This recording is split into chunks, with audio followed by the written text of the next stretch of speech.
কোনো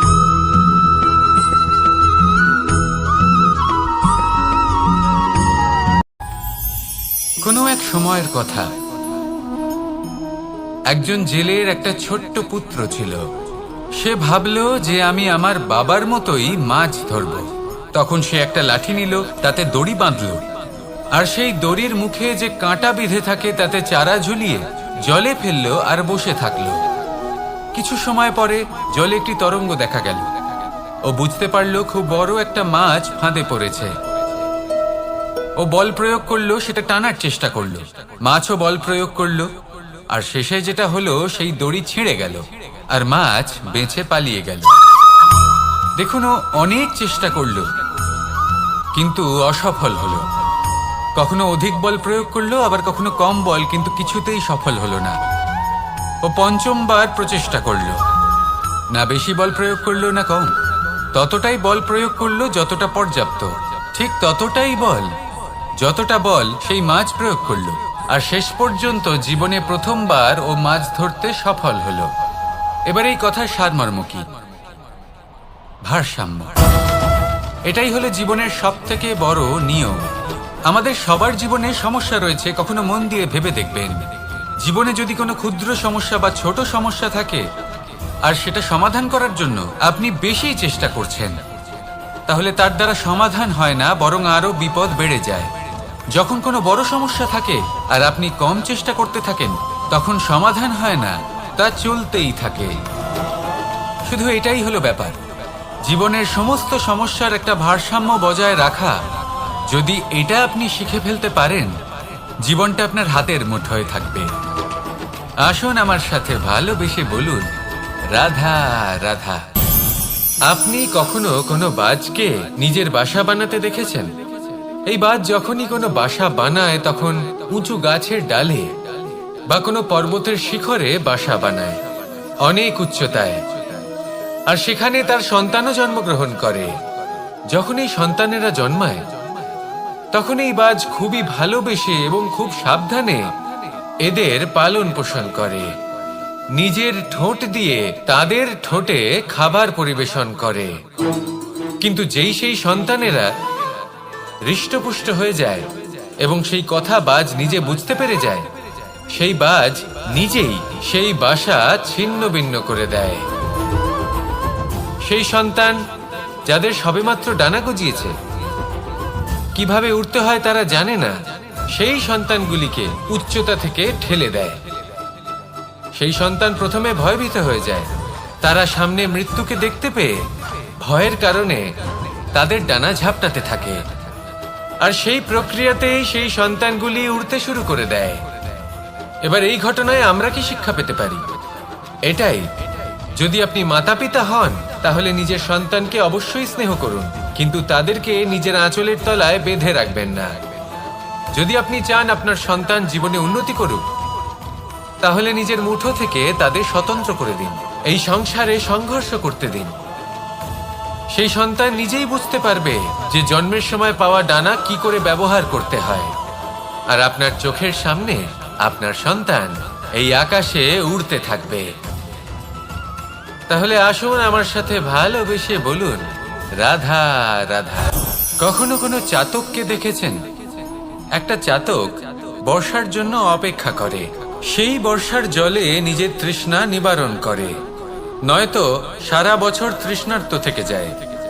ও আকাশের দিকে তাকিয়ে থাকে আর অপেক্ষা করে যে কবে বর্ষা হবে আর কবে আমি আমার তৃষ্ণা নিবারণ করব। সেখানে অন্যদিকে একটি কাক বা একটা পায়রা, এরা কি করে? যেখানে জল পায় পান করে নেয়, যেখানে খাবার পায় খেয়ে নেয়, আত্মীয় স্বজন বন্ধু বান্ধব যাকেই পায় তার সাথে সময় কাটায়, খাবার খায় আর চলে যায়। এবার এদের মধ্যে মিল কোথায় আর পার্থক্য কোথায়? দুজনের কাছেই ডানা রয়েছে, দুজনেই উড়তে পারে। এই আকাশ হলো ওদের, খাবারের দানা ওদের। পার্থক্য হলো তাদের অভিলাষার, পার্থক্য হলো তাদের আকাঙ্ক্ষার, পার্থক্য জীবন যাপনের ধরনের। এবার যত বেশি আকাঙ্ক্ষা থাকবে, যত দামি জীবন যাপন করার ইচ্ছে থাকবে, তত বেশি কষ্ট আপনাকে সহ্য করতে হবে। আবার অন্যদিকে জীবন যত সরল হবে, জীবন যাপন যত সরল হবে, সমস্যা ততটাই কম হবে। তাই সবসময় চেষ্টা করবেন আপনার মানসিকতা এবং আপনার জীবন যেন সরল হয়। ভালোবাসতে থাকুন। যদি কেউ আপনাকে ভালোবাসে, তাকেও আপনি ভালোবাসা ফিরিয়ে দিন। তাদের সাথে কথা বলুন, কিছু তাদের কথা শুনুন, কিছু নিজের কথা বলুন। দেখবেন সকল তাপ উত্তাপ দূর হয়ে গেছে। এটাই তো হলো জীবনের সারমর্ম। তাই প্রেমে থাকুন, ভালোবাসুন, আর ভালোবেসে আমার সাথে বলুন, রাধা রাধা। একবার একজন সাধক ওনার শিষ্যদের একটা কাজ দিলেন। একটা দুর্লভ জড়িবুটি নিয়ে আসতে বললেন। এতটাও কঠিন কাজ সেটা ছিল না, কারণ সকল শিষ্য জানতেন যে এই দুর্লভ জড়িবুটি কোথায় পাওয়া যায়। পর্বতের শিখরে। কঠিন কাজ কোনটা? সেখানে পৌঁছনোর সেই পথ, যা ছিল কাঁটায় জর্জরিত, পাথরে পরিপূর্ণ, যেখানে পিছলে পড়ার আশঙ্কা রয়েছে এবং গভীর ক্ষত পেতে পারে সবাই। এবার বেশ কয়েকজন শিষ্য গেলেন। তার মধ্যে কয়েকজনই সেই জড়িবুটি নিয়ে আসতে পারলেন। কারণটা কি ছিল? কিছু শিষ্যের মনোযোগ ছিল শুধুমাত্র লক্ষ্যের দিকে, অর্থাৎ পর্বতের সেই শিখরে। কিছু শিষ্যের মনোযোগ ছিল পথের এই সংকটগুলির ওপর। কিছুজন নিজের সমস্ত মনোযোগ, সমস্ত শক্তি কেন্দ্রীভূত করলেন শুধুমাত্র লক্ষ্যের দিকে। বাকিরা মনোনিবেশ করলেন এই সংকটের থেকে নিজেকে বাঁচাতে। কিন্তু যাদের মনোযোগ শুধু লক্ষ্যের দিকে ছিল, শুধু তারাই জড়িবুটি নিয়ে আসতে পারলেন। কারণ কি ছিল? একটা সহজ ব্যাপার যা আমাদের বুঝতে হবে। আমরা যদি লক্ষ্যে পৌঁছতে চাই, তাহলে বিপদের সম্মুখীন তো আমাদের হতেই হবে, আর কোনো বিকল্প নেই। যন্ত্রণাও হবে, পায়ে কাঁটাও হয়তো ফুটতে পারে, হয়তো পড়েও যেতে পারেন, হয়তো রক্তপাতও হতে পারে। কিন্তু তার সাথেই সাফল্য অর্জনের যে আনন্দ, সেটাও পাওয়া যায়। সেই জন্য নিজের মনোযোগ সবসময় লক্ষ্যের দিকে রাখুন, পথের সেই বিপদগুলির দিকে নয়। সত্যি কথা বলতে, এই বিপদ এটা কিছুক্ষণের, আজ আছে কাল নাও থাকতে পারে। কিন্তু যদি লক্ষ্যকে প্রাপ্ত করতে পারেন, তাহলে তার আনন্দ আপনার সাথে সারা জীবন রয়ে যাবে। তাহলে লক্ষ্য প্রাপ্ত করুন আর আমার সাথে ভালোবেসে বলুন, রাধা রাধা। আমরা কখন উচিত কাজ করি, কখন অনুচিত কাজ করি, কখন পুণ্য করি আর কখন পাপ করি, কখন ন্যায়ের পথে চলি আবার কখন অন্যায়ের পথে চলি, তা দুজন ব্যক্তি বুঝতে পারেন,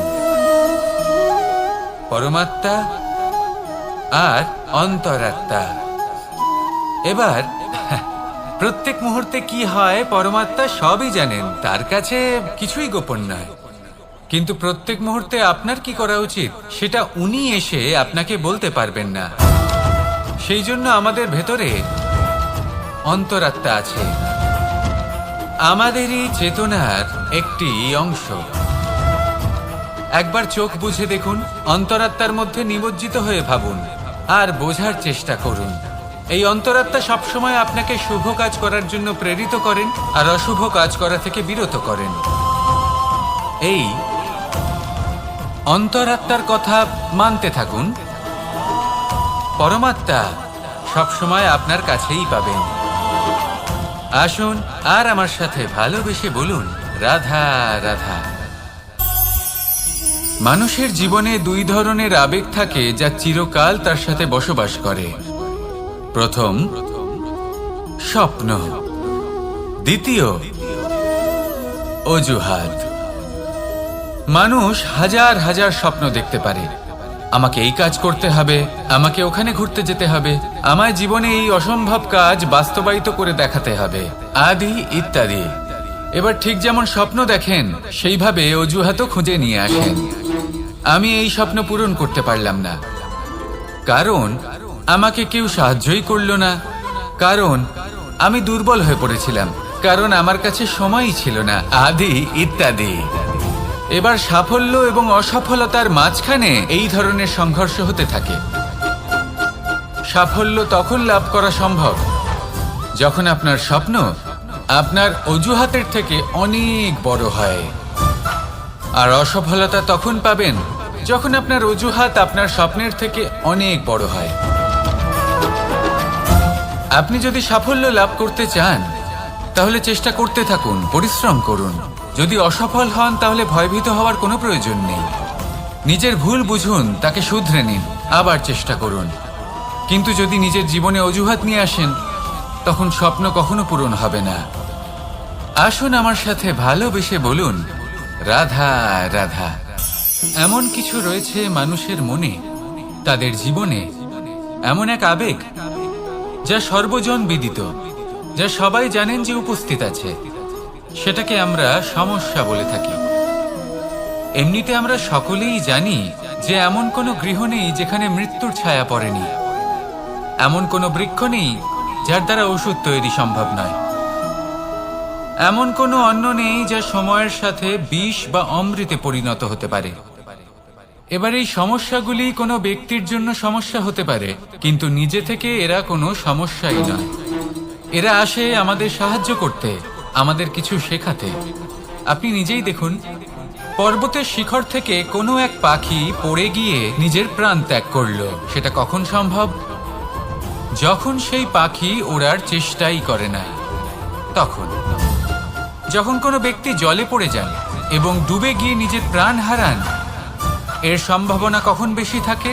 যখন সেই ব্যক্তি সাঁতার কাটার চেষ্টাই করেন না। তখন এই সমস্যা প্রত্যেকের জীবনে থাকবেই, কিন্তু এটা মনে রাখা প্রয়োজনীয় যে কোনো সমস্যা পরিস্থিতির কারণে সমস্যা হয়ে ওঠে না। এই পরিস্থিতি যখন আমাদের সামনে আসে আমাদের তা কঠিন মনে হয়, আমরা নতমস্তক হয়ে পড়ি, ভয়ভীত হয়ে পড়ি, তার সম্মুখীন হতে পারি না। তখন তা সমস্যার রূপ নেয়। দৃঢ় হয়ে দাঁড়িয়ে থাকুন সাহসের সাথে, এই পরিস্থিতিগুলির সম্মুখীন হন। দেখবেন সমস্যা কখন সাফল্যে পরিণত হবে আপনি জানতেই পারবেন না। আসুন আমার সাথে ভালোবেসে বলুন, রাধা রাধা। সময় যা সবকিছুকে সমান করে দিতে পারে, যা সব থেকে বেশি শক্তিশালী, সব থেকে বড় সম্পত্তি, সব থেকে বড় শিক্ষক এবং সব থেকে বড় সুযোগ। এই সময় যখন ভালো যায় তখন তা আপনাকে আমিত্বে মত্ত করে তোলে, অহংকারে নিমজ্জিত করে দেয়। আর যখন খারাপ হয় তখন দুঃখের সাগরে নিজের প্রতি ঘৃণাবোধে নিমজ্জিত করে। তাই এই সময় যা এত শক্তিশালী এক সম্পত্তি, এত মহান একটি ধন, তাকে এমনি এমনি নষ্ট হতে দেবেন না। এই সময়ের সাথে কি করবেন, কিভাবে করবেন তা ভাবতে গিয়ে এবং করতে গিয়ে সময় নষ্ট করবেন না। যদি আপনি এই সময় নষ্ট করেন তাহলে সময়ও নিশ্চিত করবে যে আপনার সাথে কি করা উচিত। তাই সময়ের সদ্ব্যবহার করুন আর আমার সাথে ভালোবেসে বলুন, রাধা রাধা। আমরা সকলে শক্তি অনুভব করতে চাই। এবার যদি আপনাকে জিজ্ঞেস করা হয় যে সবথেকে বেশি শক্তির অনুভব কোথা থেকে করা সম্ভব, তখন কেউ কেউ বলবেন পুষ্টিকর আহার গ্রহণ করলে, ব্যায়াম করলে, কেউ বলবেন ধন লাভ করলে, বন্ধুদের থেকে, পরিবারের থেকে, আদি ইত্যাদি। এইভাবে আপনি শক্তির অনুভব অবশ্যই করতে পারেন, কিন্তু সবথেকে বেশি শক্তির অনুভব যদি আপনি করতে চান তাহলে তা পাবেন শুধু একতার দ্বারা, সংগঠনের দ্বারা। যদি আপনাকে উদাহরণ দিই, নিজের এই হাতটাকে দেখুন, 5টা আঙুল রয়েছে। কোনো একটা বস্তুকে নিজের একটা আঙুল দ্বারা তুলে ধরার চেষ্টা করে দেখুন, বড়ই কষ্ট হবে।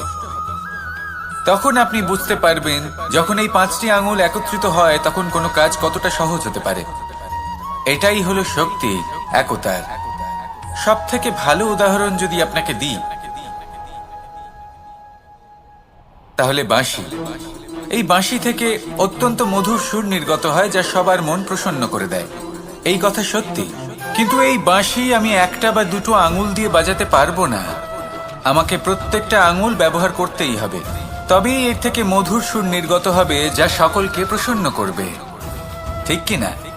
ঠিক এইভাবেই যদি আপনি চান যে আপনার জীবনরূপী বাঁশি থেকেও মধুর সুর নির্গত হোক বা সবার মনকে প্রসন্ন করে তুলুক, তাহলে আপনাকেও জীবনে একতা নিয়ে আসতেই হবে। আপনি একাও কর্ম করতে পারেন, পথ চলতেও পারেন, সামনেও এগোতে পারেন, সাফল্যও লাভ করতে পারেন। কিন্তু যখন সকলে একসাথে এগোবেন, সেই পথে চলবেন, সেই কর্মই করবেন, তখন লক্ষ্যে অবশ্যই পৌঁছবেন, সাফল্য অবশ্যই লাভ করবেন, কিন্তু সেই সাফল্য এবং তার আনন্দর সংমিশ্রণটাই একটু অন্যরকম হবে।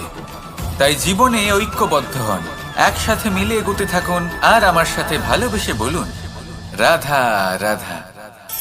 জীবনে দুই ধরনের আবেগ রয়েছে যার কোনো মূল্য নেই। আমার কথার অর্থ এটা নয় যে এদের কোনো গুরুত্ব নেই, গুরুত্ব যথেষ্টই রয়েছে, শুধু এদের জন্য আপনাকে কোনো মূল্য দিতে হয় না। প্রথম আবেগ হলো আনন্দ, প্রসন্নতা। এটা আপনি যে কোনো জায়গায় খুঁজে পেতে পারেন যদি আপনি খুঁজে পেতে চান। আপনি কোনো পুষ্পের সৌন্দর্য দেখে প্রসন্ন হতে পারেন, বায়ুর কারণে যখন একটি বৃক্ষ শিহরিত হয় সেটা দেখে আপনি প্রসন্ন হতে পারেন, একটা ছোট্ট শিশুর কলরব শুনেও আপনি প্রসন্ন হতে পারেন, একটা ক্রন্দনরত বালককে হাসিয়ে আপনি প্রসন্ন হতে পারেন। সবকিছু আপনার উপর নির্ভরশীল। সেখানে আরেকটি আবেগ হলো দুশ্চিন্তা। মানুষ বড়ই দুশ্চিন্তা করতে থাকে। আজ আমি এই কাজ করেছি, সেই বিষয়ে চিন্তা। আজ আমি এই কাজ করতে পারিনি, সেই বিষয়ে চিন্তা। কাল আমাকে এই কাজ করতে হবে, সেই নিয়ে চিন্তা। আমি কি সেই কাজটা করতে পারবো, সেই বিষয়ে দুশ্চিন্তা। চিন্তা সর্বত্র রয়েছে, যার জন্য মূল্য দিতে হয় না। যত চান আপনি একত্রিত করতে পারেন। একটা গুরুত্বপূর্ণ কথা মনে রাখবেন, প্রসন্নতা জীবনের একটা নতুন সূত্রপাত। সেখানে দুশ্চিন্তা হলো জীবনের চিতার সমান। এবার এই দুটি আবেগ হলো মূল্যহীন, দুটোই আপনার সামনে আছে। কোনটা চয়ন করবেন আপনি, দুশ্চিন্তা নাকি প্রসন্নতা? সিদ্ধান্ত আপনারই। আসুন আর আমার সাথে ভালোবেসে বলুন, রাধা রাধা। ধন, সম্পত্তি, এগুলো আসলে কি? এগুলো শুধু সেই মূল্য যার দ্বারা আমরা কোনো কিছু অর্জন করতে পারি।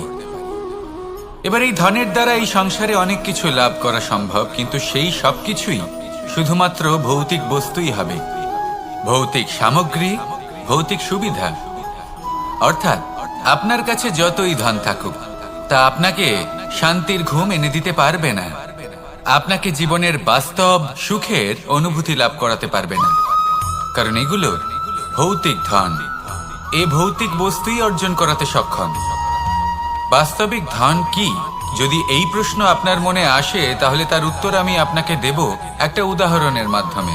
কখনো আপনি শুনে থাকবেন যে একজন পিতা আজীবন অনিষ্ট করেন, অনর্থ করেন, খারাপ কাজ করেন শুধু ধন অর্জনের জন্য। তিনি ভাবেন যে আমি ধন অর্জন করব আর নিজের সন্তানকে একটা উজ্জ্বল ভবিষ্যৎ প্রদান করব, একটা সুখ স্বাচ্ছন্দ্যময় জীবন দান করব। এবার সন্তান যখন জন্ম লাভ করে, তখন সে ভাগ্যের জোরে সেই ধন ভোগ করে। যেরকম সে পায়, সেরকমই তার ব্যবহার সে করে। কখনো আপনি এটাও দেখে থাকবেন যে সেই সন্তান সমস্ত ধন নষ্ট করে ফেলে, আর সেই পিতা যিনি সমস্ত ধন সঞ্চয় করেছেন, যিনি সেই ধনের প্রভু, আজ সেই ধনের প্রহরী হয়ে রয়েছেন। এবার এরকম কেন হয়? এরকম তখনই হয় যখন সেই পিতা বুঝতেই পারেন না যে তার জীবনের আসল ধন কি। সেই আসল ধন তার সন্তানকে সে দিতেই পারে না। যদি পিতা তার সন্তানকে কর্মের জ্ঞান দিতে পারেন, উচিত কোনটা অনুচিত কোনটা সেই শিক্ষা দিতে পারেন, সংস্কারের প্রকৃত শিক্ষা দিতে পারেন, তবে সেটা ধনের থেকে অনেক বেশি গুরুত্বপূর্ণ। এটাই হলো জীবনের বাস্তব ধন। আপনি সেই কথা তো অবশ্যই শুনে থাকবেন, কুসন্তান হলে ধন সঞ্চয় করে কি হবে, সুসন্তান হলে ধন সঞ্চয় করে কি হবে। সন্তান যদি কুপুত্র হয় তাহলে সব নষ্ট করে ফেলবে, আর সন্তান যদি সুপুত্র হয় তাহলে ধন থাকুক না থাকুক, সে নিজেই কর্মের পথে অগ্রসর হয়ে ধন অর্জন করবে আর নিজের জন্য এক উজ্জ্বল ভবিষ্যৎ গড়ে তুলবে। তাই সন্তানকে সম্পদ দেওয়ার আগে কর্মের জ্ঞান দান করুন, সুশিক্ষা দিন, কারণ এটাই হলো জীবনের প্রকৃত ধন।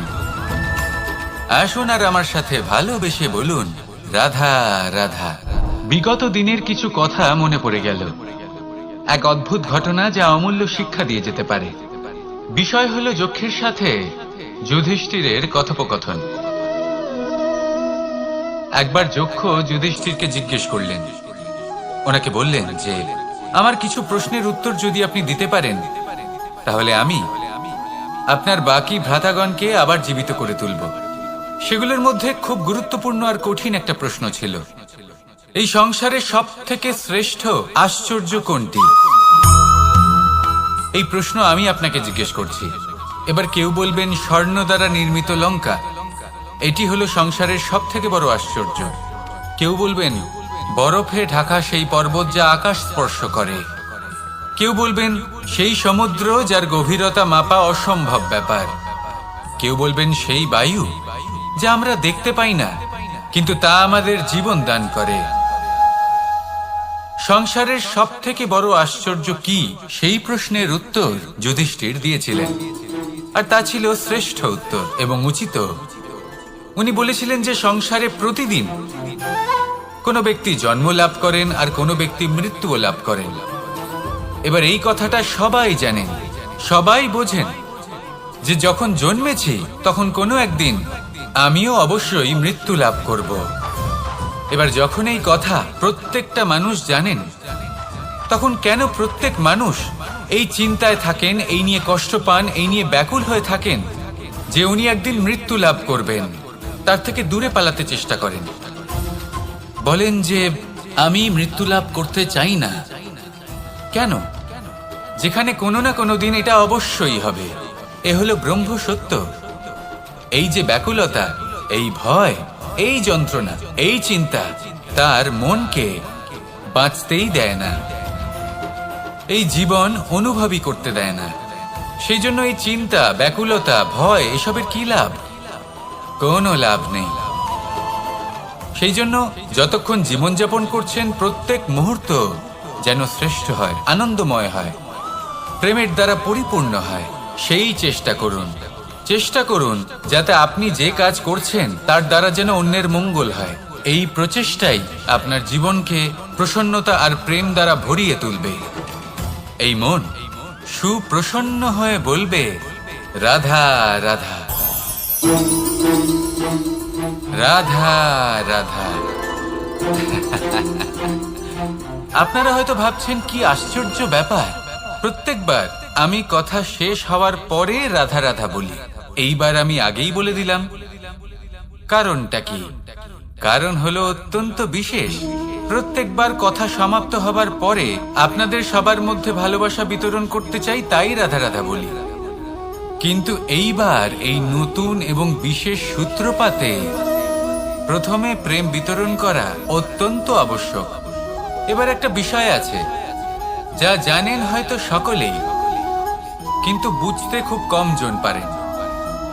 এই প্রেম, এই আনন্দ, এই সকল কিছুর সূত্রপাত হয় নিঃস্বার্থ আবেগের দ্বারা। ঠিক যেমন একজন মাতাকেই দেখে নিন। যখনই একজন মাতা সন্তানকে জন্ম দেন, তখন এই সংসার ভুলে যায় যে তার জন্য এটা একটা নতুন জন্ম। কারণ একজন নারী তখন একজন মাতৃরূপে নতুন ভাবে জন্ম নেন। একজন নারী স্ত্রী ও গৃহবধূ রূপে কিছু অধিকার লাভ করে থাকেন, কিন্তু তিনি যখন মা হয়ে যান তখন তিনি শুধুই দান করতে শেখেন। নিজের সন্তানের জন্য কত কিছুই না করেন, তাকে বাৎসল্যের সাগরে ভাসিয়ে নিয়ে যান। এই সংসারে রাজকুমার জন্ম নিতেই পারেন, তাকে রাম এবং লক্ষণ কিন্তু মায়েরাই বানিয়ে তোলেন। একজন গোয়ালা জন্ম নেয়, তাকে দ্বারকাধীশ একজন মাই বানিয়ে তোলেন। পিতা হলেন সেই পর্বত যার একটা অংশ হলো তার সন্তান, কিন্তু মা হলেন সেই শিল্পী যিনি একটা পাথরকে খোদাই করে এমন এক মূর্তি গড়ে তোলেন যাকে সকলে পূজনীয় মনে করেন। তাহলে স্মরণ করুন সেই সকল মুহূর্ত যেগুলি আপনি নিজের মাতার সাথে অতিবাহিত করেছেন। অনুভব করতে পারবেন যে কিভাবে এক মুহূর্তেই এই মন প্রফুল্ল হয়ে ওঠে। এবার এর কারণ কি? এর কারণ হলো এই জীবনের আসল দ্বারই হলো মমতা।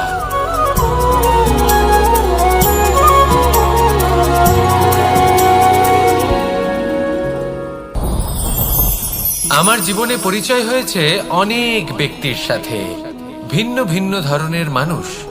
এনাদের সাথে আলাপ হয়ে খুব ভালো লেগেছে, অনেক শিক্ষাও লাভ করেছি। আমি তাদের সাথেও আলাপ করেছি যারা অনেক উচ্চ স্তরে পৌঁছে গেছেন, আবার তাদের সাথেও যারা নিজেদের জীবনে বিশেষ কিছু করতে পারেননি। তাদের সাথেও পরিচয় হয়েছে যারা সফল, আবার তাদের সাথেও যারা অসফল। এবার এই সবই একই রকম মনে হয়। এদের মধ্যে পার্থক্য শুধুই মানসিকতার। যখনই কোনো অসফল ব্যক্তির সাথে পরিচয় হয়েছে, তখনই দেখেছি তাদের কাছে সবসময় একটা অজুহাত রয়েছে যে কেন তারা সফল হতে পারেননি। কখনো তারা দোষ দিয়ে থাকেন তাদের ভাগ্যকে, তাদের পরিস্থিতিকে, দোষারোপ করতে থাকেন তাদের মাতা পিতাকে, আত্মীয়দের, বন্ধু বান্ধবদের। কোনো না কোনো অজুহাত সবসময় এদের কাছে থাকে যে কেন তারা সফল হতে পারেননি। সেখানেই যখন সফল ব্যক্তির সাথে পরিচয় হয়, তাদের কাছে সবসময় একটা কারণ থাকে যে কিভাবে এই সমস্যাগুলির ঊর্ধ্বে উঠে সাফল্য লাভ করা যায়। আর সেই কারণ হলো যে যাই হয়ে যাক না কেন, সাফল্য লাভ করতেই হবে। যতই সংঘর্ষ করতে হোক না কেন, যতই সমস্যা আসুক না কেন, সফল আমাদের হতেই হবে। এটাই পার্থক্য মানসিকতার। সত্যি কথা বলতে, আপনার আজকের এই মানসিকতা হলো আপনার আগামী ভবিষ্যতের ইমারতের ভিত। এই মানসিকতা যতটা প্রবল হবে, যতটা শুভ হবে, আপনার ভবিষ্যৎ ততটাই বিশাল এবং সুন্দর হবে। তাহলে সমস্যার উপর নয়, সাফল্যের উপর মনোযোগ কেন্দ্রীভূত করুন, জীবনে এগোতে থাকুন, আর আমার সাথে ভালোবেসে বলুন, রাধা রাধা।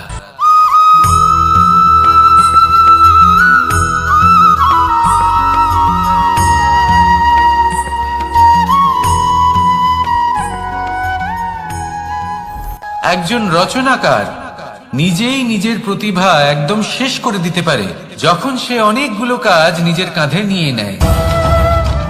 একটা গুরুত্বপূর্ণ কথা সবসময় মনে রাখবেন, আজ আপনি যেখানেই থাকুন না কেন, যেমনই যে কোনো স্থানেই থাকুন না কেন, এর পেছনে আপনার আকাঙ্ক্ষার একটা বিশাল ভূমিকা রয়েছে। কিন্তু মনে রাখবেন, আপনাকে শিখতে হবে যে কখন আর কিভাবে নিজের উচ্চাকাঙ্ক্ষাগুলিকে লাগাম পরাতে হবে, কারণ এটা অত্যন্ত আবশ্যক। তাই আসুন আর আমার সাথে ভালোবেসে বলুন, রাধা রাধা। অনেক সময় আমরা জীবনে অনেক মানুষকে এমন বলতে শুনে থাকি যে আমি অসফল হয়েছি কারণ আমার সময় ভালো যাচ্ছিল না। আমি এই জিনিসটা লাভ করতে চাইছিলাম কিন্তু করতে পারলাম না কারণ আমার সময়টা ভালো যাচ্ছিল না।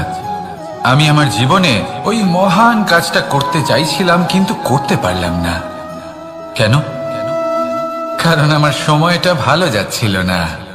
কিন্তু যে মুহূর্তে ভালো সময় আমার জীবনে আসবে, আমি সব কিছু প্রাপ্ত করব। এমন প্রায় প্রত্যেকেই বলেন। আসুন একটা কথা বোঝা যাক। একজন মালিকে দেখুন, সে প্রত্যেক দিন গাছের সেবা করে, তাকে জল দেয়, তার যত্ন আত্তি করে। কেন? প্রত্যেক দিন সেই গাছ ফল দেয় না। সঠিক সময় এলে তবেই সেই গাছ ফল দেয়, কিন্তু প্রত্যেক দিন মালি তার সেবা করে, তাকে যত্ন করে। শুধুমাত্র তখন করে না যখন সেই গাছ ফল দিতে সক্ষম। আর যদি মালি গাছের যত্ন প্রতিদিন না করে, তাহলে হয়তো সেই গাছ ফল দিতেই পারবে না। এটাই হলো আমাদের জন্য একটা শিক্ষা। যখন সময় আমাদের জন্য অপেক্ষা করে না, তখন আপনি সময়ের জন্য কেন অপেক্ষা করছেন? ভালো সময়ের জন্য অপেক্ষা করবেন না। ভালো এবং শুভ কর্ম দ্বারা ভালো সময়কে নিজের কাছে টেনে আনুন। নিরন্তর কর্ম করুন, পরিশ্রম করতে থাকুন। শুভ সময় আপনা থেকেই আপনার কাছে আসবে। আসুন আমার সাথে ভালোবেসে বলুন, রাধা রাধা। মানুষের এই সংসারে জীবনযাপন করার জন্য কিছু জিনিসের প্রয়োজন পড়ে। এমন কিছু আবেগ, এমন কিছু বস্তু আছে যেগুলো তার প্রয়োজন হয়। কিন্তু সব থেকে বেশি যে জিনিসটা তার প্রয়োজন হয় সেটা হলো সম্মানের। আমাদের ভালো লাগে যখন কেউ আমাদের সম্মান করে। আমরা কাউকে সম্মান করলে তারও সেটা ভালো লাগে। কিন্তু আপনি দেখবেন যে সংসারে বেশিরভাগ মানুষ দুটি মাপদণ্ডের ভিত্তিতে সম্মান করেন, হয় বয়স দেখে করেন বা উপার্জন দেখে, অর্থাৎ সেই ব্যক্তি কতটা উপার্জন করেন। এবার ভেবে দেখুন, এটা আবশ্যক নয় কারোর বয়স যদি বেশি হয় তার বুদ্ধিও ততটাই বেশি হবে। আবশ্যক এটাও নয় যে কোনো ব্যক্তি যদি অত্যন্ত ধনী হন বা তার মনও নির্মল হবে বা তিনি সৎকর্ম করবেন বা এমন কোনো কর্ম করবেন যাতে উনি সম্মান লাভ করতে পারেন। হতে পারে উনি ধনী কিন্তু দুশ্চরিত্র। সেই জন্য বয়স বা উপার্জন দেখে কোনো ব্যক্তিকে সম্মান করবেন না, কর্ম দেখুন। যদি গভীরভাবে ভেবে দেখেন তাহলে দেখবেন যদি কোনো মানুষ কোনো সৎকর্ম করেন তাহলে তার প্রতি হৃদয় থেকে সম্মান জাগ্রত হয়। এটাই হলো সেই সম্মান যা অর্জন করতে হবে। বয়স আজ আছে, কাল আরো বৃদ্ধি পাবে। উপার্জন আজ আছে, কাল সেটা কমে যেতেও পারে। কিন্তু যদি আপনি নিরন্তর শুভকর্ম করতে থাকেন তাহলে আপনি মৃত্যুর পরেও অমর হয়ে থাকবেন। আসুন আমার সাথে ভালোবেসে বলুন, রাধা রাধা। পাপ এবং পুণ্য, এই দুই হলো সংসারের এমন দুই বিন্দু যাকে কেন্দ্র করে এই সংসারের চক্র ঘুরতে থাকে। আমরা যদি কোনো কর্ম বিচার করি হয় পুণ্য নয় পাপের দৃষ্টিভঙ্গি দিয়ে, এটা হয় পুণ্য না হলে পাপ। কিন্তু এই পাপ এবং পুণ্য এই দুই নির্ভর করে প্রত্যেক মানুষের ওপর, তার চিন্তাধারা, তার পরিস্থিতির ওপর। ধরুন এমন একজন মানুষ যিনি অনেক দিন ধরে বনে পথ হারিয়েছেন, অনেক দিন হয়তো উনি কোনো খাবার খাননি। এবার এমন পরিস্থিতি চলে এসছে যে এবার যদি উনি খাবার না খান তাহলে হয়তো জীবিতই থাকবেন না। আর এমন অবস্থায় ওনার সামনে যদি কোনো প্রাণী আসে তাহলে তাকে শিকার করা এটা কিন্তু তার কাছে পাপ নয়, এটা তো জীবিত থাকার একমাত্র উপায়। এটা তার কাছে পুণ্য সম। আর যদি আমি এমন একজন ব্যক্তির কথা বলি যিনি সরল, যিনি একটি সুখী, শান্ত, সুরক্ষিত জীবনযাপন করছেন, তার কাছে কিন্তু এটা পাপ। এইরকমই এই সংসারে ভিন্ন ভিন্ন পরিভাষা আছে পাপ এবং পুণ্যের। তার মধ্যে যদি আমি আপনাকে একটি সরল পরিভাষা দিই, সেটা হলো জীবনে যখনই কোনো কর্ম করবেন সেটা নিয়ে একটু ভেবে দেখুন যে এই যে কাজটা আমি করছি তার ফলে এই যে অন্য মানুষেরা আছেন এই সংসারে তারা কি দুঃখ পাবেন? যদি তারা দুঃখ পান তাহলে সেটা পাপ।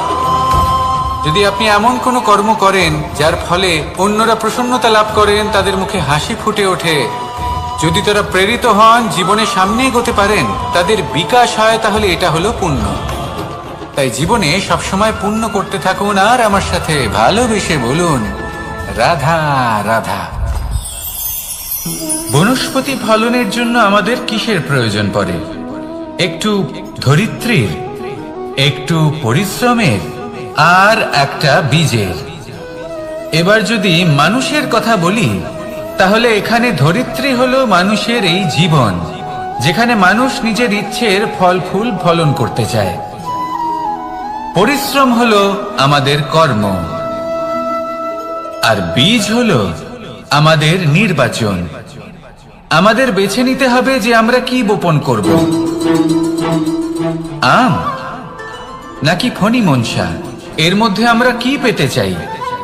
রসালো ফলের ফলন চাই নাকি কাঁটার ফলন চাই, তা আমাদের উপর নির্ভরশীল।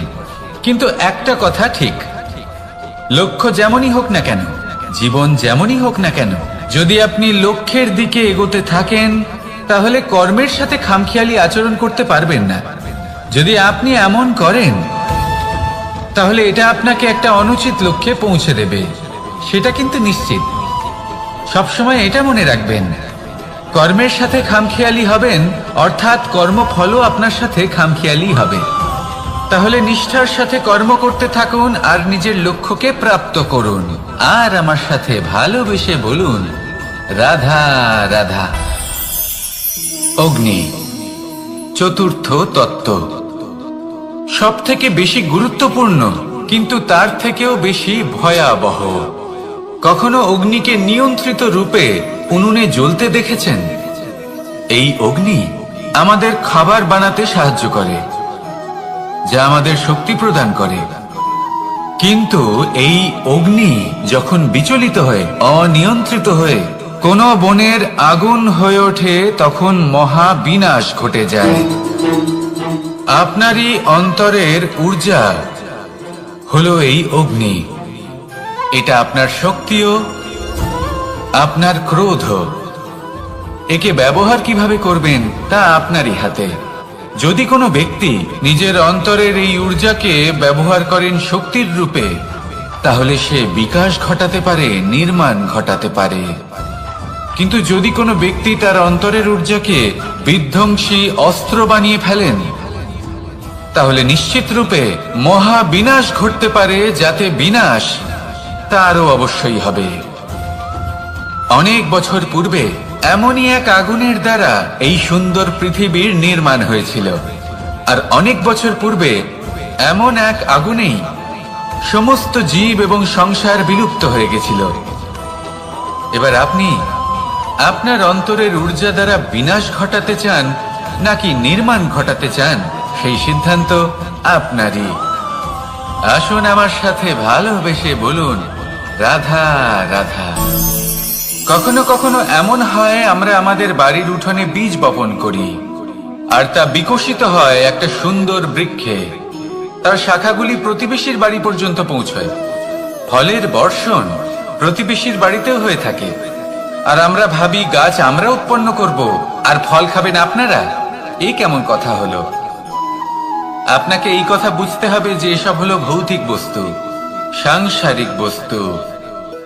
কখনো নিজের বাড়ির বাগানে ভালোবাসার গাছ বপন করে দেখুন। তার শাখাও প্রতিবেশীর বাড়ি পর্যন্ত পৌঁছবে, ফলের বর্ষণ সেখানেও হবে।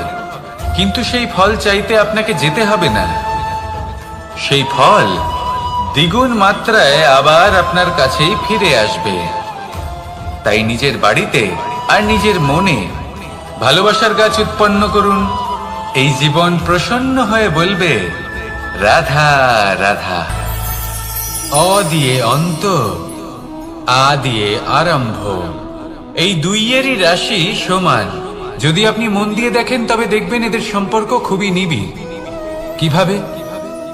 যখন কোনো কিছু শুরু হয়, এটা নিশ্চিত হয়ে যায় যে তা সমাপ্তও হবে।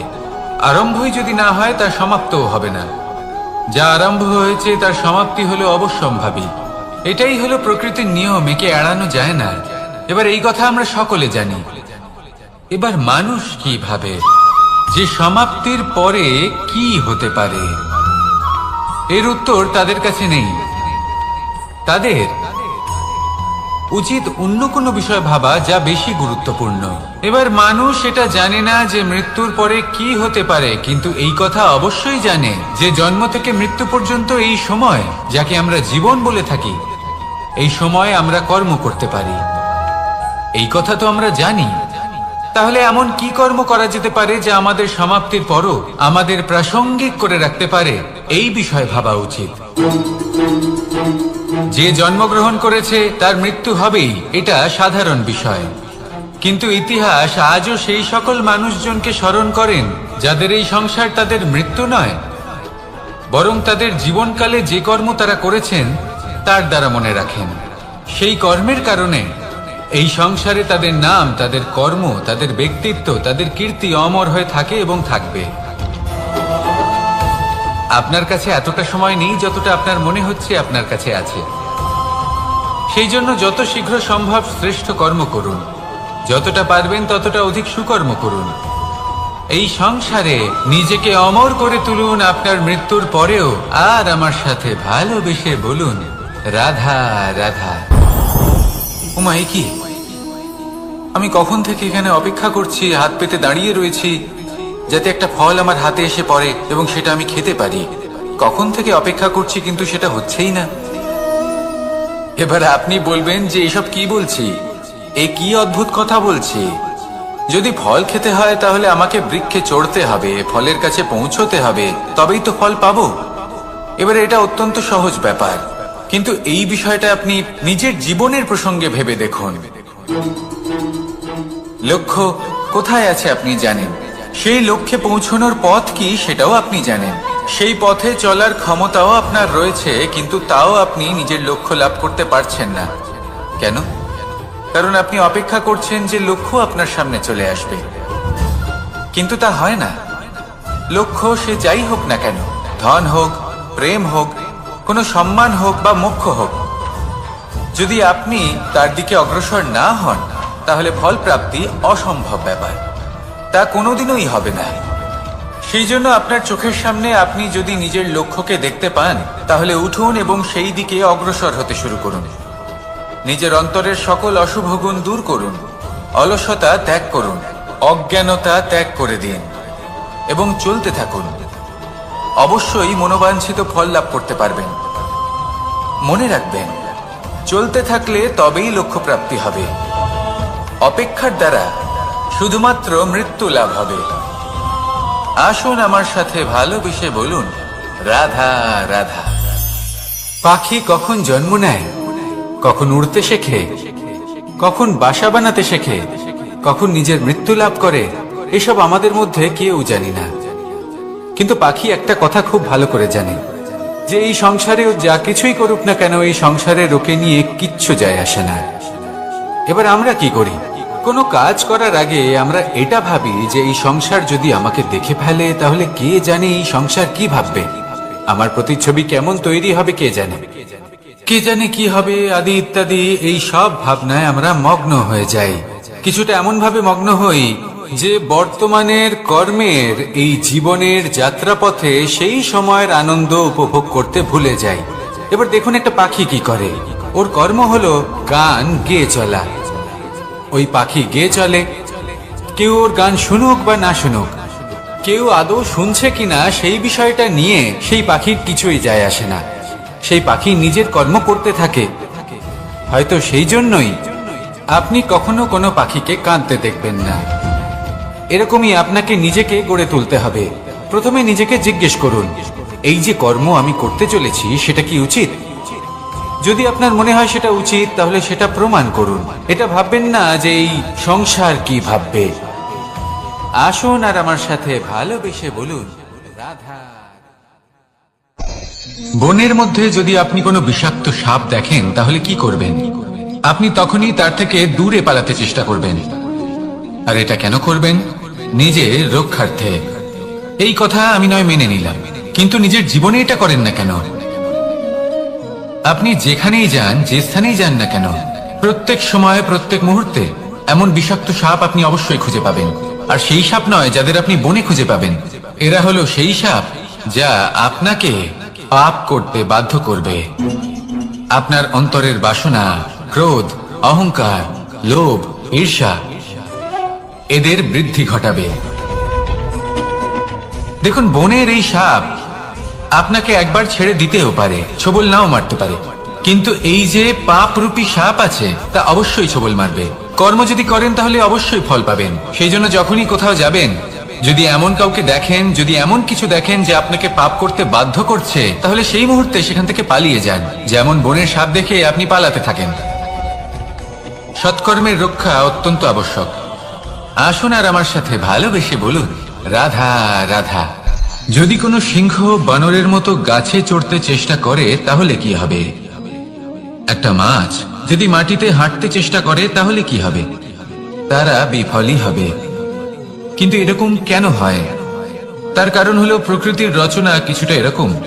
এখানে প্রত্যেকটি ব্যক্তিকে, প্রত্যেকটি প্রাণীকে আলাদা আলাদা গুণের অধিকারী করা হয়েছে এবং সকলকে একটা সীমাও প্রদান করা হয়েছে। এবার এই যে বৃক্ষ, পশু, পাখি, এদের মধ্যে সেই ক্ষমতাই নেই যে এরা নিজেদের যাচাই করতে পারবে, নিজেদের সীমাগুলো বুঝতে পারবে, নিজেদের সদ্গুণগুলো চিনতে পারবে। এরা সেটা করতে পারবে না। কিন্তু মানুষ তো আলাদা। মানুষের কাছে সেই বিশেষ শক্তি আছে যে তারা পূর্ণরূপে নিজেদের যাচাই করতে পারবে, নিজেকে পূর্ণরূপে বুঝতে পারবে, নিজের দোষ, নিজের অপগুণ, নিজের সদ্গুণ, নিজেদের সীমাগুলো তারা বুঝতে পারবে। আর এটা অত্যন্ত গুরুত্বপূর্ণ।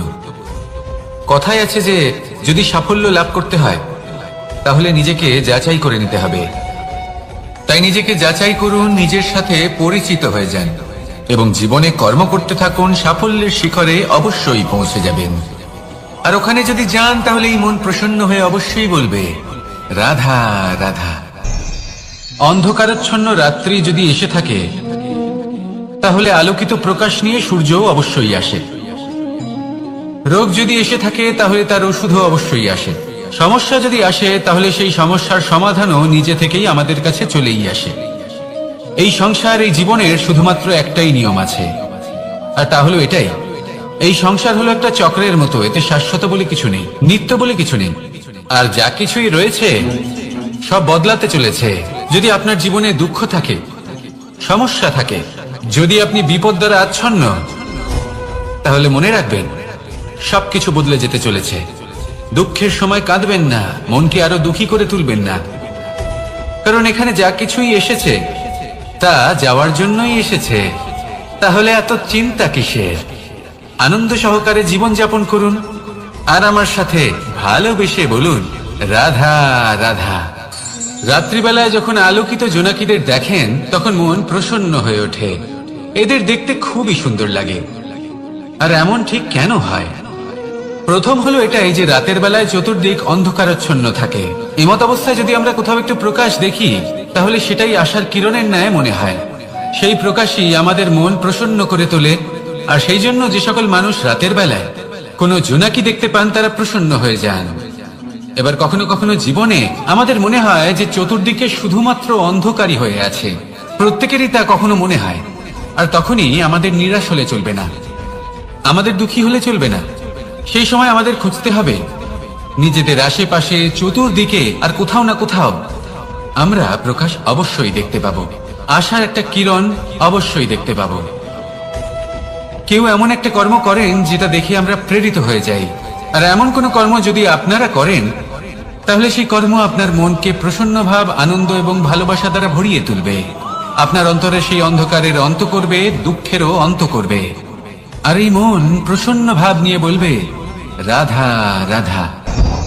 মনুষ্য জীবনের সব থেকে বেশি গুরুত্বপূর্ণ বিষয় হল মনের একাগ্রতা। এই সংসারের যে কটি মহান কার্য সম্পাদন হয়েছে তা হলো মনের এই একাগ্রতার একমাত্র ফল। আপনি অবশ্যই দেখে থাকবেন অনেক ছোট বড় নদী যা বয়ে চলে তাদের সামনে একটা বাঁধ নির্মাণ করা হয় সেই সব নদীর জল সঞ্চয় করতে। বাঁধ হয়ে গেলে প্রয়োজন মতো বা মনের ইচ্ছে মতো তাকে ব্যবহার করা সম্ভব। এবার এটাই আমাদের মনের সাথেও সম্ভব।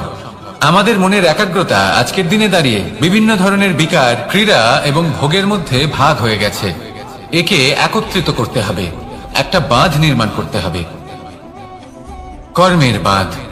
আপনাকে শুধু এটাই করতে হবে, যেটা উচিত কর্ম সেটাই করুন, যেটা অনুচিত কর্ম সেটা করা থেকে নিজেকে বিরত রাখুন। ব্যাস, এই কাজটাই আপনি করতে থাকুন, করতে থাকুন। মনের মধ্যে একাগ্রতার বাঁধ নির্মাণ করুন।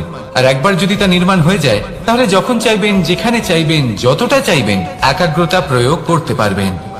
আর একবার যদি আপনি এটা শিখে যান তাহলে এই সংসারকে বদলে ফেলার মতো কাজ আপনি করতে পারবেন, সমাজকে শুধরাবার মতো কাজ করতে পারবেন। তাহলে এই মনকে একাগ্র করুন আর আমার সাথে ভালোবেসে বলুন রাধা রাধা।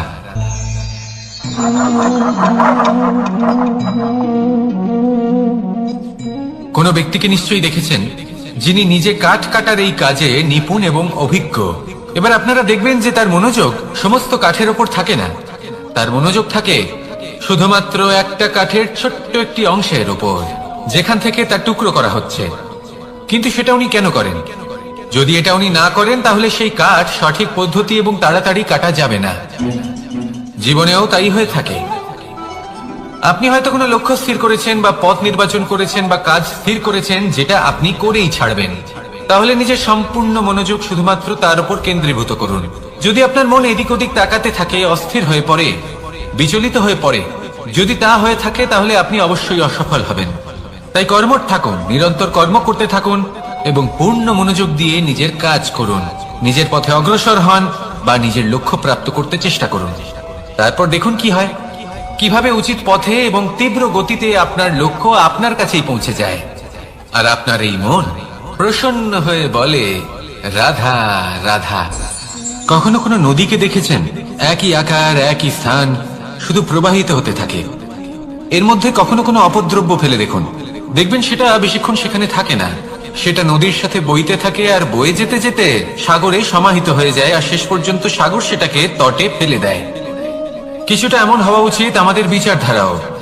এক স্থানে তা স্থগিত হওয়া উচিত নয়, এটা সবসময় প্রবাহমান হওয়া উচিত। তবেই আমাদের চেতনা, আমাদের মূল্যবোধ এবং আমাদের স্মৃতি এই তিনটি শ্রেষ্ঠ থাকবে। আর এটাই হলো পুকুর এবং নদীর মধ্যে পার্থক্য। নদীতে জল সবসময় বয়ে চলে, সেই জন্য পবিত্র থাকে, শুদ্ধ থাকে এবং পরিষ্কার থাকে। আর সেখানে এই পুকুরের তলদেশে সব জমা হতে থাকে, আর সেই জন্য তা অপবিত্র হয়ে যায়। তাই সবসময় এই বিচারধারা প্রবাহমান রাখুন। যদি মনে কোনো ভাবনা চলে আসে, সেখানেই থেকে যায় এবং বিদ্যে থাকে, তাহলে তা বের করে দিন, তাকেও বয়ে যেতে দিন, এবং তার যা উত্তর হবে তা সময়ের সাথে আপনার সামনেই চলে আসবে। শুধুই নদীর মতো প্রবাহমান হন আর আমার সাথে ভালোবেসে বলুন, রাধা রাধা। এই সংসারে সাফল্য লাভ করার জন্য জ্ঞানের প্রয়োজন হয়, পরিশ্রমের প্রয়োজন হয়, দৃঢ় নিষ্ঠার প্রয়োজন হয়, নিরন্তর চেষ্টা করা প্রয়োজনীয়। কিন্তু আরো কিছু আছে যা অত্যন্ত প্রয়োজনীয় এবং গুরুত্বপূর্ণ। তা হলো ভালো বন্ধু। তাদের থাকা অত্যন্ত প্রয়োজনীয়। যদি ভালো বন্ধু থাকে, তাহলে সময় এলে তারা ঢাল হয়ে আপনাকে সুরক্ষা করবেন। সময় এলে অস্ত্রের মতো শত্রুকে সংহারও করবেন। যদি তিনি জ্ঞানী হন, তাদের মধ্যে সদ্গুণ থাকে, তাহলে এই সব গুণ আপনার মধ্যেও প্রবেশ করবে। তাহলে সাফল্যের জন্য ভালো বন্ধু পাওয়া অত্যন্ত প্রয়োজনীয়। কিন্তু শুধু বন্ধু কেন, ভালো শত্রুও থাকা প্রয়োজনীয়। এবার আপনি ভাববেন, আমি কি বললাম? যদি আপনার জীবনেও ভালো অর্থাৎ শক্তিশালী শত্রু থাকে, তাহলে আপনিও শক্তিশালী হতে থাকবেন। এই শত্রু আপনাকে প্রেরিত করবে আরো বেশি শক্তিশালী হয়ে ওঠার। কখনো কোনো হরিণকে দেখুন, তীব্র গতিতে দৌড়তে থাকে। কেন তীব্র গতিতে দৌড়ে? এই কারণে নয় যে কোথাও তার জন্য মধুর ঘাস অপেক্ষা করে রয়েছে, না। সে এই কারণে তীব্র গতিতে দৌড়য় কারণ সেটা না করলে তার পেছনে একটি সিংহ আছে যে ওকে নিজের ভোজন করে ফেলবে। তাই জীবনে বিপদ, সংকট, এই সবকিছুও হলো অত্যন্ত গুরুত্বপূর্ণ। তার সম্মুখীন হতে শিখুন আর আমার সাথে ভালোবেসে বলুন, রাধা রাধা। আমরা সবাই ফল খাই, কিন্তু আমাদের সেই ফলই প্রিয় হয় যে পরিপক্ক হয়ে ওঠে, যেটা নম্র হয়, আর যে ফল অনেক বেশি মিষ্টি আর সুস্বাদু হয়ে থাকে, যাদের রঙে বাহার দেখা যায়। সেইভাবে জীবনে আমরা নানান মানুষের সাথে পরিচিত হই, কিন্তু সেই মানুষই আমাদের মন ছুঁয়ে যায় যারা বিনম্র স্বভাবের, যাদের বাণী খুব মধুর, যাদের অন্তরে আত্মবিশ্বাসের একটা তেজ, একটা রং দেখা যায়। এবার এমন ব্যক্তি আমরা কি করে হব?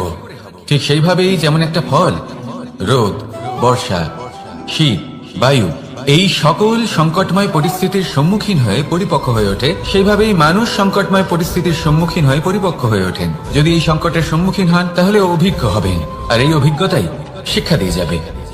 এই অভিজ্ঞতা আমাদের শিখিয়ে দেয় যে আমাদের বিনম্র থাকতে হবে। অহংকার করে কোনো লাভ নেই। মধুর বাণীর যে কি মূল্য তা আমরা শিখতে পারি। এই অভিজ্ঞতাই আমাদের বুঝিয়ে দেয় যে উচিত অনুচিত কোনটা, আমাদের দৃষ্টিভঙ্গি তৈরি করে, আর এই দৃষ্টিভঙ্গি দ্বারা আত্মবিশ্বাস জাগ্রত হয়। সেই জন্য জীবনে কখনো বিপদ থেকে দূরে পালাবেন না, সেগুলোর সম্মুখীন হন, অভিজ্ঞতা লাভ করুন, তার থেকে শিক্ষা লাভ করুন, এইভাবেই পরিপক্ক হবেন।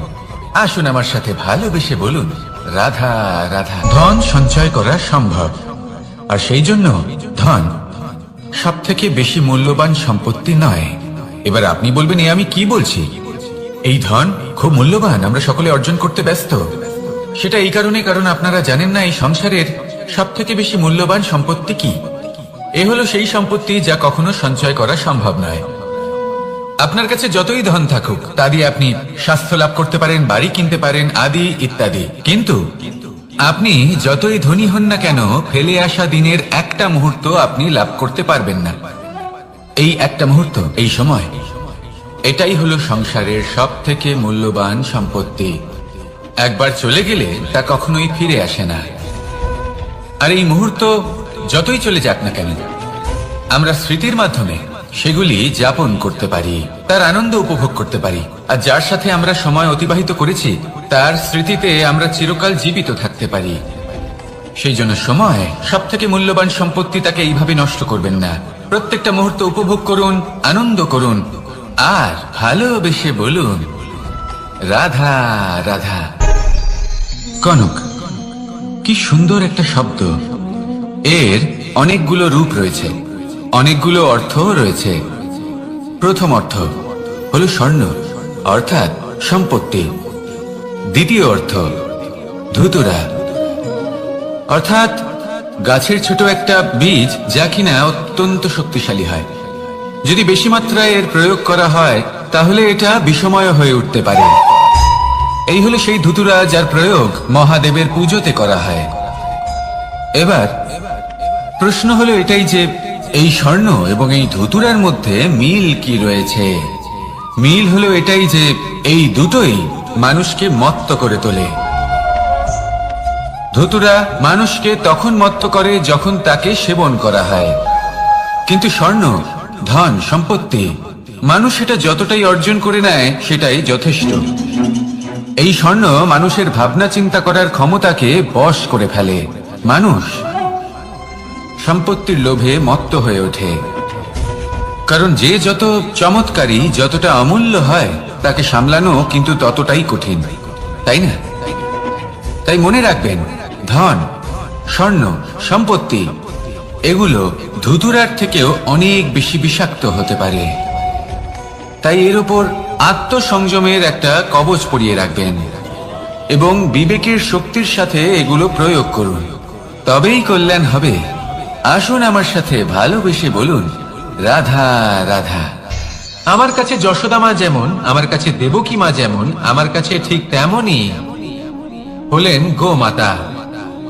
এবার ভেবে দেখার বিষয় হলো এটা যে এই সংসারে অসংখ্য প্রাণী আছে, একজন গাইকে একজন মায়ের মর্যাদা কেন দেওয়া হয়?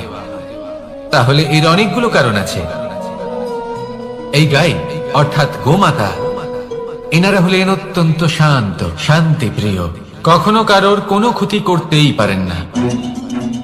গোমাতা যে দুধ নিজের বাছুরকে পান করান সেই দুধই আমাদেরও দেন। সেই দুধ পান করে আমরা শক্তি লাভ করি। এই দুধ থেকে আমরা মাখন, ঘি, পায়েস এইসব সুস্বাদু খাবার লাভ করি। গোমাতার গোবর আমাদের জ্বালানি হিসেবে সাহায্য করে, যার ফলে খুব কম সংখ্যক কাঠ ব্যবহার করা যায় এবং বেশিরভাগ জঙ্গল সুরক্ষিত থাকে। গোমাতার গোমূত্র সেটাও আমাদের কাছে লাভজনক। এর দ্বারা আমরা অনেক রোগ থেকে মুক্তি লাভ করতে পারি। গোমাতা যখন একটি বাছুরকে জন্ম দেন তখন সেই বড় হয়ে আমাদের ক্ষেত কর্ষণ করে। সেই জন্য গাইকেও জীবনে মায়ের মর্যাদা দেবেন। যতটা সম্ভব তাকে সেবা করুন এবং ভালোবেসে তাকে পালন করুন। এই মন নিজে থেকেই প্রসন্ন হয়ে বলবে, রাধা রাধা। মধু কারই না পছন্দ বলুন তো? অত্যন্ত সুস্বাদু হয় এই মধু, মিষ্টি খেতে হয় এবং তা শক্তিও প্রদান করে। এবং প্রত্যেকটি মিষ্টি পদার্থের মতোই এতেও খুব তাড়াতাড়ি পিঁপড়ে ধরে যায়। অন্যদিকে যদি নুনকে দেখি তাহলে বছরের পর বছর রাখলেও এতে পিঁপড়ে ধরে না। এবার যদি কথা বলি বন্ধুত্বের, তাহলে বন্ধুত্ব নুনের মতো হওয়া উচিত, মধুর মতো নয়। যারা সামনে এলে শুধুমাত্র মধুর মধুর কথা বলবে, পরে এতে পিঁপড়ে ধরে যাবে, এটা নুনের মতো হওয়া উচিত। প্রকৃত বন্ধু হলো সে যে সময় এলে পরে আপনার সামনে আপনার প্রকৃত সত্য তুলে ধরবে, তা সে যতই কঠিন হোক না কেন। আপনার দোষ, আপনার অপগুণ, আপনার খামতি আপনাকে বলতে পারবে, যাতে আপনি সেগুলো শুনে মেনে নিয়ে তারপর নিজেকে শুধরোতে পারেন। এটাই হলো প্রকৃত বন্ধুত্ব।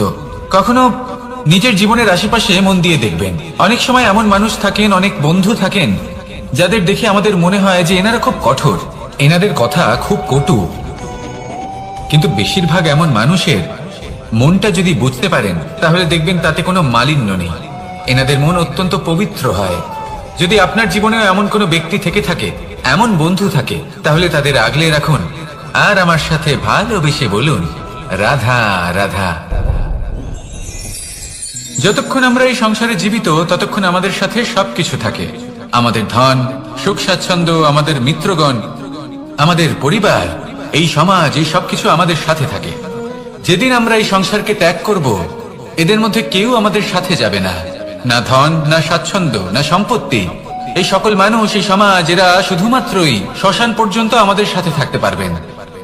তারপরে যদি আমাদের সাথে কিছু যেতে পারে তাহলে তা শুধুই আমাদের ধর্ম। আর এই সংসারে আমরা নিজেদের যে সুনাম রেখে যাই সেটা সম্ভব শুধুমাত্র কর্মের দ্বারা। সেই জন্য সংসারে যতদিন পর্যন্ত জীবিত আছেন, যদি কিছু অর্জন করতে চান তাহলে ধর্ম অর্জন করুন, ধর্মের বিষয়ে স্পষ্টতা অর্জন করুন এবং কর্ম অর্জন করুন। এটাই হবে আপনার অতীত এবং এটাই হবে আপনার ভবিষ্যৎ। এবং এটাই সকলকে প্রেরণা প্রদান করবে। আসুন আমার সাথে ভালোবেসে বলুন, রাধা রাধা। এই পরিবার হলো আমাদের জীবনের একটা অমূল্য সম্পদ, অমূল্য এক আশ্রয়, যা এই সংসারে হয়তো কোথাও আপনি পাবেন না। তাই একে আগলে রাখুন। পরিবার সেই গাছ। আসুন আমার সাথে ভালোবেসে বলুন, কার সেই গাছ। আসুন আমার সাথে ভালোবেসে বলুন, রাধা রাধা। অনেক সময় আমরা জীবনে অনেক মানুষকে এমন বলতে শুনে থাকি যে আমি অসফল হয়েছি কারণ আমার সময় ভালো যাচ্ছিল না। আমি এই জিনিসটা লাভ করতে চাইছিলাম কিন্তু করতে পারলাম না কারণ আমার সময়টা ভালো যাচ্ছিল না। আমি আমার জীবনে ওই মহান কাজটা করতে চাইছিলাম কিন্তু করতে পারলাম না। কেন? কারণ আমার সময়টা ভালো যাচ্ছিল না। কিন্তু যে মুহূর্তে ভালো সময় আমার জীবনে আসবে, আমি সব কিছু প্রাপ্ত করব। এমন প্রায় প্রত্যেকেই বলেন। আসুন একটা কথা বোঝা যাক। একজন মালিকে দেখুন, সে প্রত্যেক দিন গাছের সেবা করে, তাকে জল দেয়, তার যত্ন আত্তি করে। কেন? প্রত্যেক দিন সেই গাছ ফল দেয় না। সঠিক সময় এলে তবেই সেই গাছ ফল দেয়, কিন্তু প্রত্যেক দিন মালি তার সেবা করে, তাকে যত্ন করে। শুধুমাত্র তখন করে না যখন সেই গাছ ফল দিতে সক্ষম। আর যদি মালি গাছের যত্ন প্রতিদিন না করে, তাহলে হয়তো সেই গাছ ফল দিতেই পারবে না। এটাই হলো আমাদের জন্য একটা শিক্ষা। যখন সময় আমাদের জন্য অপেক্ষা করে না, তখন আপনি সময়ের জন্য কেন অপেক্ষা করছেন? ভালো সময়ের জন্য অপেক্ষা করবেন না। ভালো এবং শুভ কর্ম দ্বারা ভালো সময়কে নিজের কাছে টেনে আনুন। নিরন্তর কর্ম করুন, পরিশ্রম করতে থাকুন। শুভ সময় আপনা থেকেই আপনার কাছে আসবে। আসুন আমার সাথে ভালোবেসে বলুন, রাধা রাধা। একে বালি বলুন, মাটি বলুন বা ধুলো বলুন, এ দিয়ে কত কিছু করা সম্ভব। এ দিয়ে আপনি নিজের বাসস্থান নির্মাণ করতে পারেন, প্রাচীর করে তুলতে পারেন, অট্টালিকা নির্মাণ করতে পারেন। কিন্তু যদি এই বালিকে আপনি মুষ্টিবদ্ধ করে রাখতে চান, তাহলে তা হাত থেকে ফসকে যাবে। আপনি কখনোই একে মুষ্টিবদ্ধ করতে পারবেন না। এরকমই হয় আমাদের জীবন, আর এরকমই হয় সময়। এই মুষ্টিবদ্ধ করা বালির মতো। সময়কে আমরা বাধা দিতে পারবো না, আটকেও রাখতে পারবো না। এ হলো প্রবাহমান। জন্ম থেকে মৃত্যু পর্যন্ত এই যে সময়, তা খুবই সীমিত। আর এই সময় আমরা যেটাই করি তার দ্বারাই আমাদের মূল্য নির্ধারিত হয়। আর এই সংসার থেকে চলে যাওয়ার পরেও এই সংসার এই সব কর্মের জন্যই আমাদের মনে রাখে। তাই যদি আপনি এটা ভাবেন যে আজ যে কর্ম করার ছিল আমি না হয় কাল করে নেব, কাল আমার লক্ষ্যে পৌঁছানোর কথা ছিল আমি পরশু পৌঁছবো, না, এই সময় খুব মূল্যবান, একে নষ্ট করবেন না। এই সময়কে সদ্ব্যবহার করুন, মহান হবার পথে অগ্রসর হন। একে যদি মুষ্টিবদ্ধ করে রাখার চেষ্টা করেন, এই সময় থেমে থাকবে না। আসুন আমার সাথে ভালোবেসে বলুন, রাধা রাধা। আমাদের মনে যখন কোনো প্রশ্ন ওঠে, কোনো দ্বন্দ্ব জাগে, তখন আমরা যাই আমাদের গুরুর কাছে, আমাদের আরাধ্যের কাছে গিয়ে জিজ্ঞেস করি। এইভাবেই একদিন আমি পৌঁছলাম আমার আরাধ্যের কাছে, আমার মহাদেবের কাছে, আর ওনাকে প্রশ্ন করলাম যে মহাদেব, জীবনে আনন্দ পাওয়ার, উৎসব পালনের, প্রেম ভাগ করে নেবার, জীবনকে উপভোগ করে নেওয়ার সর্বশ্রেষ্ঠ সময় কোনটা?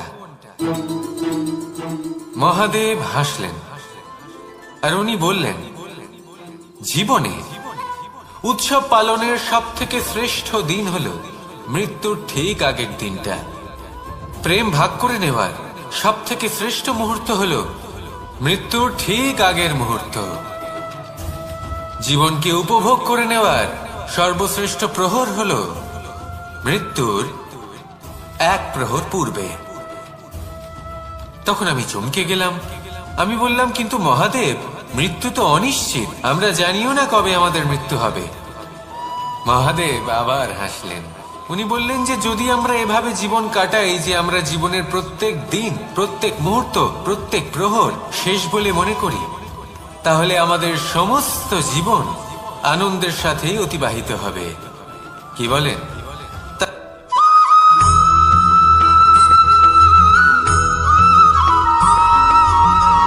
এই সংসারে কোনো বস্তু হোক বা ব্যক্তি হোক, তার একার গুরুত্ব কিন্তু খুব বেশি নয়। একটা উদাহরণ হিসেবে বৃষ্টির ফোঁটাকে ভেবে দেখুন। যদি একটি বৃষ্টির ফোঁটা হয় তাহলে তার খুব বেশি গুরুত্ব থাকে না, কিন্তু যখন সহস্র বৃষ্টির ফোঁটা মেঘের মধ্যে দিয়ে ঝরে পড়ে, তখন সেটা বর্ষার রূপ ধারণ করে। সেই বর্ষা যা এই প্রকৃতিকে শান্ত করে। সেইভাবেই পাথরের ছোট টুকরো, তার খুব বেশি গুরুত্ব থাকে না, কিন্তু যখন অসংখ্য পাথরের টুকরো একত্রিত হয় তখন তা পর্বতের আকার ধারণ করে। সেইভাবেই কিছু মানুষ যখন একত্রিত হন তখন তৈরি হয় পরিবার, কিছু পরিবার যখন একত্রিত হয় তখন তৈরি হয় সমাজ, যখন অনেক সংখ্যক সমাজ একত্রিত হয় তখন তৈরি হয় রাজ্য। এবার এই রাজ্যের সব থেকে গুরুত্বপূর্ণ ব্যক্তি হতে পারেন রাজা, কিন্তু তাও সেই রাজা একা কিছু করতে পারেন না। যুদ্ধ লড়ার সময় তারও নিজের সৈন্যদলকে প্রয়োজন পড়ে। কিন্তু এই সংসারে এমন একজন ব্যক্তি আছেন যিনি একাই সব কাজ করতে থাকেন, এবং সেই ব্যক্তি হলেন মা। আমাদের জীবনে একজন পিতার ভূমিকা কিন্তু নিঃসন্দেহে অমূল্য, কিন্তু আমাদের সকলের জীবনে যে ভূমিকা একজন মায়ের তা অন্য কারোর থাকে না। একজন মা একাই সন্তানকে বড় করতে পারেন, সংস্কারী করে তুলতে পারেন, তার জন্য পরিশ্রম করেন। আর এত কিছু কাজ করার পরেও তার কাজের জন্য তিনি প্রশংসা অবশ্য পান না। উল্টে যদি সেই সন্তান অনুচিত পথে চালিত হয়, অনুচিত কর্ম করে, তখন সেই মাকেই অপবাদের পাত্র হয়ে উঠতে হয়। আমাদের জীবনে মায়ের যোগদান কতটা সেটা বুঝুন। আপনাকে বড় করে তোলার জন্য উনি কতটা পরিশ্রম করেছেন সেটা বুঝুন। আজ থেকে, এখন থেকে, এই মুহূর্ত থেকে মাকে সম্মান করতে শিখুন। যখন সময় পাবেন, যখন সুযোগ হবে, তখন তার প্রশংসা করুন, ওনারও ভালো লাগবে। আর মায়ের এই মমতার জন্য, তার এই ভূমিকার জন্য আসুন সবাই মিলে আমরা তাকে প্রণাম করি, আর সকলে মিলে ভালোবেসে বলি, রাধা রাধা।